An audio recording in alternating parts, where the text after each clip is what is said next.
90 জনের বিরুদ্ধে মামলা হয়েছে। এ নিয়ে শুধু ঢাকায় সাবেক প্রধানমন্ত্রীর বিরুদ্ধে 101টি মামলা হলো।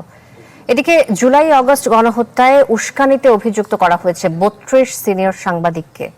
আন্তর্জাতিক অপরাধ ট্রাইব্যুনাল তদন্ত সংস্থায় এই অভিযোগ দায়ের করা হয়।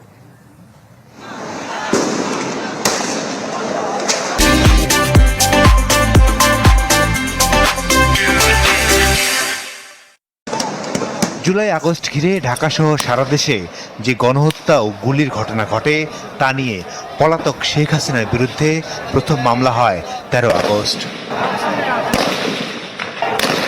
29 আগস্ট পর্যন্ত শুধু ঢাকার আদালত ও থানা মিলে সাবেক এই প্রধানমন্ত্রীর বিরুদ্ধে মামলা হয়েছে 101টি। এর মধ্যে ঢাকার বিভিন্ন থানায় 71টি ও আদালতে 30টি মামলা দায়ের করে নিহতের পরিবারগুলো, যার আসামি শেখ হাসিনার পরিবারের সদস্যরা সহ তার মন্ত্রিসভা ও আইনশৃঙ্খলা বাহিনীর প্রভাবশালী সদস্যরা। গেল 17 দিনে শেখ হাসিনার বিরুদ্ধে গড়ে মামলা হয়েছে 6টি। এদিকে শেখ হাসিনার বিরুদ্ধে আন্তর্জাতিক অপরাধ ট্রাইব্যুনালে সুনির্দিষ্ট 8 অভিযোগে মামলা হয়েছে গণহত্যার।